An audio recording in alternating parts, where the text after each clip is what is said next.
Hello everybody and welcome back to my channel. So for today's video, I have something a little bit different that I wanted to deep dive into because it's been a pretty big topic of conversation amongst certain groups in my social media landscape. Obviously now the algorithms are a lot more tailored and a lot more unique to people, so I can't say it's a huge topic of conversation on the internet because my social media, my feed looks way different than yours, but if you're here, then your social media probably looks the same as mine. This topic of conversation really led me to make this video when I saw this post from a esthetician who has her own studio, has a med spa, and she was talking about no longer carrying the brand in her med spa, and she listed her reasons, she detailed why she didn't want to put it in the med spa anymore, and it really got me motivated and made me feel compelled to create this video to talk to you guys about the said brand and talk to you guys about the brand, where it's headed, what it's been doing, and also my personal stance on the brand. And that brand is none other than Biologique Recherche. It may come as a surprise to some of you because I have done videos on Biologique Recherche before and I've talked about the brand before, and I personally utilize the brand too.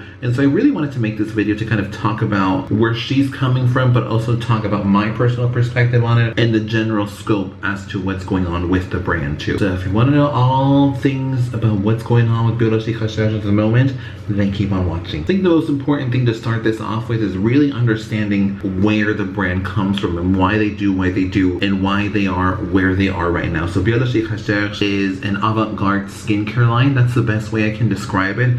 They specialized in creating things that were quite literally unheard of at the time, and they are also the pioneers in chemical exfoliation in the skincare industry. I mean, the first exfoliator to market, to my knowledge, is Lotion P50 1970. That was their first, exfoliating product they ever came out with, which I think is probably one of the most popular exfoliating lotions to exist. I mean, it's the reason why there are so many exfoliators out on the market now, especially chemical exfoliators. I don't think there was chemical exfoliators prior to Lotion P50, but you can correct me if I'm wrong, but to my knowledge, that was the first chemical exfoliant to hit the market. And from there, they specialized in using super rare, precious extracts, super rare ingredients, creating avant-garde formulations that not many brands dared to do, and they were truly pioneered in advancements in skincare for the longest time. And also for the longest time, it was incredibly tough to purchase from the brand. I know for me, I didn't start utilizing Biologique up until 2022 when they opened their ambassade on Melrose Place here in Los Angeles.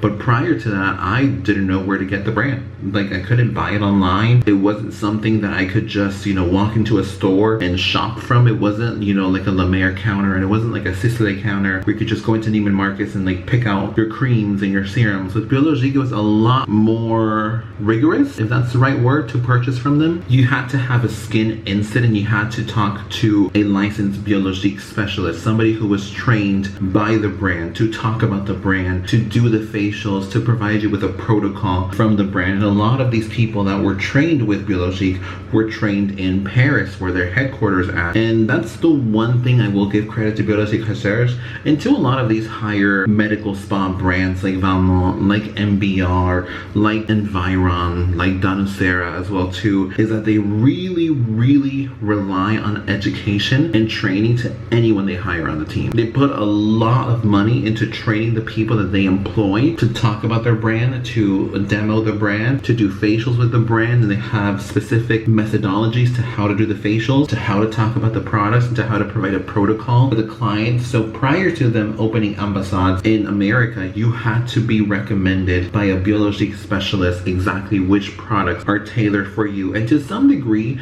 they still do follow that methodology in their ambassades, and with any licensed Biologique specialist, you go to either an ambassade or a specialist and you do a skin instant, and then from there they measure all the layers of your skin and they give you a precise bespoke protocol as to what to utilize with the brand. Now for the past few years, Biologique Recherche has been making a lot of changes to the brand, and unfortunately that comes with a heaping amount of changes that have been happening in the skincare industry over the past few years that have not only made Biologique change their products, but have made so many other brands change their products. And not just skincare, it also trickles down to makeup, it trickles down to hair care, and it also trickles down to fragrance as well too. A lot of countries and a lot of states here in America have tried to embrace the clean aesthetic and brands to embrace clean beauty, and I use quotation marks when I say clean because I'm here to tell you, as somebody that has worked in the clean beauty industry, clean doesn't mean anything. There's absolutely no government regulation in any country of the world that dictates what makes a product clean and what makes a product not clean. Clean is solely a marketing term that these brands use to be able to sell their products to a mass market, or to sell their products to a specific group of people whose interest is in non-toxic clean beauty, which again, there's no such thing as a toxic and a non-toxic in your product. Like, that just doesn't exist. The FDA does not regulate cosmetics to that degree, and the EU have their list of ingredients that they ban.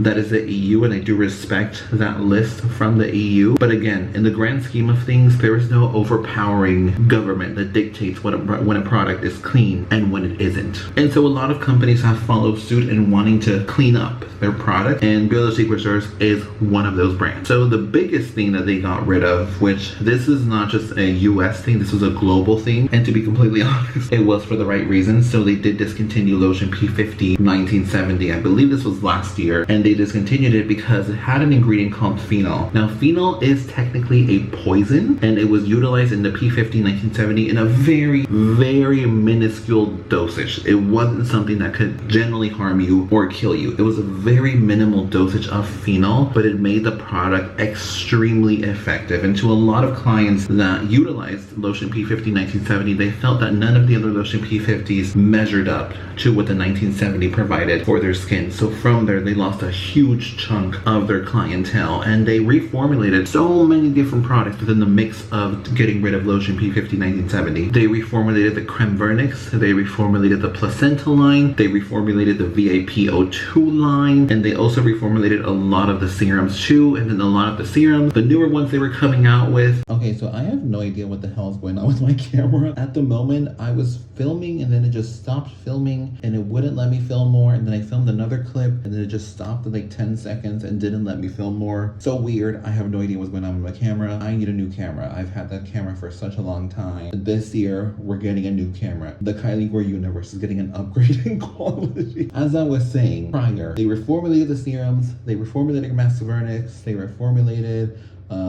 isoplacenta line, they reformulated the VAP02 line, they got rid of some products too, they reformulated some of the cleansing milks as well, and then a lot of the newer products they were coming out with to market were more on the cleaner side, and they weren't using the same type of ingredients that they were using prior. And to give you some type of knowledge as to what ingredients they were utilizing prior, this is where I talk about them being an avant-garde skincare line, because a lot of the ingredients that they were using in their products were unlike anything I have ever heard of. So the Matte Vernix cream used to use actual sheep's vernix in the cream. So there was extract of actual sheep's vernix in the cream, which made it incredibly effective. The reformulation now has vegan vernix, which I don't even know what that means. I don't even know what exactly they're trying to get at with using vegan vernix, but that's beside the point. Placenta cream and placenta serum used to have actual extract of placenta. Now, it was not human placenta. That I know very well. I believe it was either deer or cow placenta. It was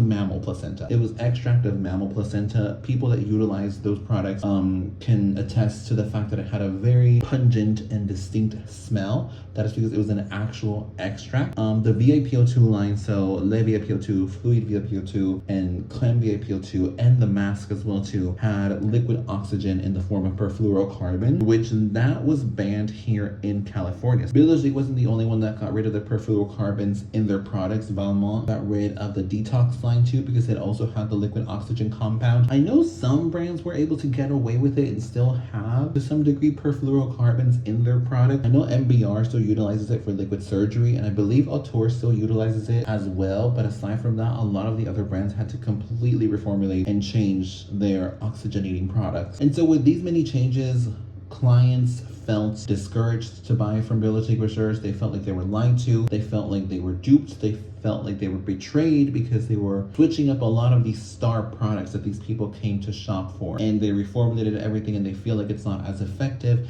as it was prior. It doesn't give you the same result, doesn't give you the same effect, doesn't feel the same, doesn't look the same, it doesn't smell the same, and that a lot of the newer products containing more of these vegan extracts that mimic what the real thing was like don't perform as well as the real thing. Now, this is a lot of the reasoning why this esthetician decided to not utilize Biologique Recherche anymore in her med spa and in her practice, was because of so many reformulations and so many changes, and her clients coming back and returning things because they weren't working to the extent that they used to work like before. But also on top of that, and this is more like on the internal side, she felt like the brand wasn't respecting and wasn't honoring the estheticians that were utilizing the brand as they did prior, and a lot of changes happened. The brand became a little bit more mainstream than it was before. So as I mentioned before, prior to them opening their ambassades in the country, you had to be recommended the products by a specialized Biologique Recherche facialist, esthetician, specialist, expert on the brand. Now you can buy the brand at Bloomingdale's. You can buy the brand at Bergdorf Goodman. It is available at a department store with a counter and everything. I've seen the counter. I've been to the counter before already in Bloomingdale's. They are more widely available than they ever have been before, which begs the question, how much are they changing and how effective are the products than they were prior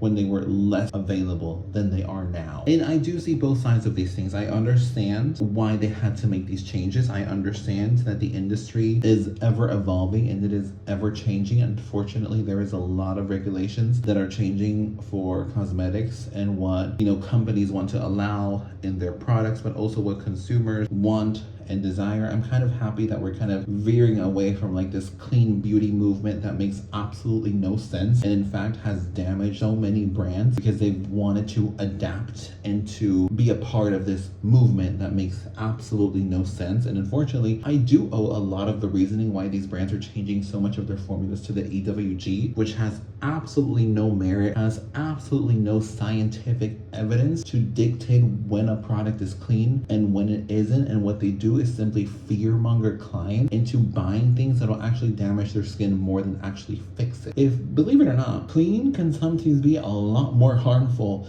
than the products they say aren't clean, because a lot of these clean brands, what they're doing is, like, let's say a cream has paraben as a stabilizer, which paraben is one of the safest stabilizers in the cosmetics world, believe it or not. But let's say they use paraben in the product, and they've used paraben for 5, 10, 20 years and it's been incredible. Then they decide to clean up the brand. They decide, gonna go clean, get rid of the parabens, get rid of the sulfates, get rid of everything. And instead of using the one preservative that worked really well, they now have to use 8 different preservatives that kind of work well, that kind of stabilize the product, that kind of give it the same shelf life that the paraben did. So that's what's causing a lot of these products that are quote unquote clean to not have as long of a shelf life as when they were not clean, because the stabilizers and the preservatives aren't working the same way they worked prior. That's why you see a lot of clean brands, at least brands that advertise themselves as clean. All of their products have a 3, 6, or 9 month shelf life, because those preservatives don't work well enough to keep that product stable for a year, 18 months, 24 months. Some products I've even seen 36 months. And that's because those stabilizers were effective and they were safe and they kept the product stable. Whereas these clean stabilizers and these clean preservatives kind of work well. So you put 8 preservatives that kind of work well versus one that works really well. Which one do you want to choose? Of course you want to choose the one that works really well. And again, I understand, going back to that, I understand why they're changing things. They want to adapt. They want to modernize themselves, even though personally, I don't think they have to modernize themselves. If you have a great product, why ruin it? Why change it? Why switch it up? And I also stand the consumer's perspectives of the people that have been using Biologique for many years, where they're saying, they're getting rid of the products that helped my skin, that saved my skin, and I'm using the new formula and it doesn't work as well as the old formula did. So now what am I going to do? Where am I going to go? What product am I going to use? For me personally, I'm still a user of Biologique Recherche. Exhibit A, I have regular lotion P50. I have Complex Royale as well, which is one of their finishing serums. This is like a type of serum you do on top of your cream to kind of seal everything in. It's instead of using an oil. I will say this serum, I don't think got reformulated because it still smells so weird. So I'm hoping this does not get reformulated or has not been reformulated. I also still have a little bit left of Serum Glyca and the Pro Skin Serum. This is the serum that I've talked about in my videos prior, and then this is the Serum Glyca. This one I know for a fact has never been reformulated and has always remained the same. This is one of the newer products they came out with all of the reformulations as well. And as you can see, I'm almost done with them. They're nearing the end. I've had them for a little while, but I'm almost done with them. I still use the brand, and I do genuinely believe that the brand brand means well with what they're doing and they mean well with what they want to make, but the execution just isn't there. The execution is just not where it's supposed to be. For me personally, I think where I stand with Biologique Recherche is more on the neutral side. Like,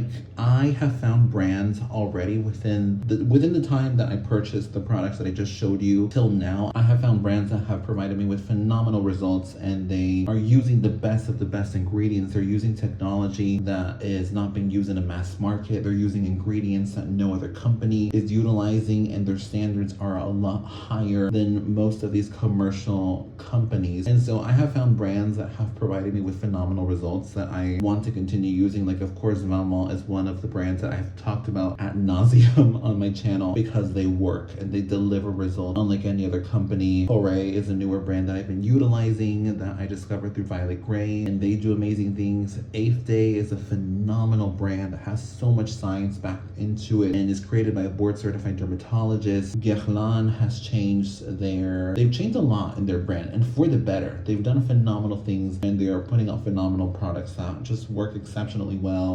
Augustinus Bader has kind of changed. I mean, that's a topic for another video, but they did go from, like, you know, the traditional luxury skincare line, and they did clean things up a little bit, but this was back in like 2021, and from their products still deliver results really, really well, so I'm not mad about it. But as I mentioned, I've been utilizing more brands and much more different brands that provide me phenomenal results. For me personally, I can't use the regular lotion P50 every single day because it is pretty strong. And also, one thing to know for me personally, my experience as a Biologique Recherche consumer is very different than from the specialists and the estheticians and the facialists and the clients that have been using them for many, many years, because I only know the new formulas. I've only utilized the new formulas of Biologique Recherche. I never knew what the original Verdix cream felt like. I never knew what the original placenta cream and the placenta serum provided for the skin. I did utilize the old VIPO2 line. That I did use. I did use the old VIPO2 cream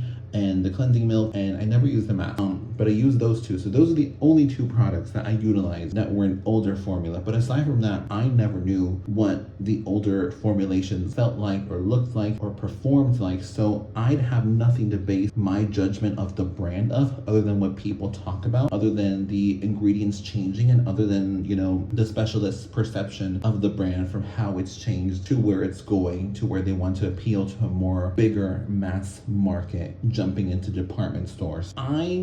As I mentioned, stand neutral with Biologique Recherche. I think if they bring out products that pique my interest and that intrigue me, I will be open to purchasing them and I will be open to indulging in them, but they're not a brand that I base my entire protocol on. They're not a company that I put a lot of my money and investment into, because there's so many other brands that I'm also utilizing at the same time too. So for me, anytime they come out with something new and it piques my interest, I will utilize it. If it is a brand you guys still want me to talk about on the channel, absolutely let me know. If it's something you still want me to deep dive into, please let me know as well.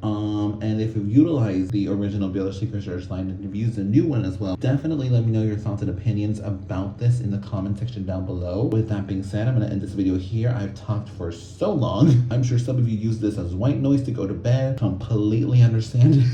It's a fun topic to go to sleep to. Anyways, thank you so much for watching this video. If you enjoyed it, give it a thumbs up and comment down below your thoughts on this whole ordeal that's going on. And if you're new here, subscribe. I'd love to see you back here. I specialize in luxury products, so luxury beauty, luxury skincare, fragrance, hair care, and lifestyle products. So please stick around, and I will see you next time for another video.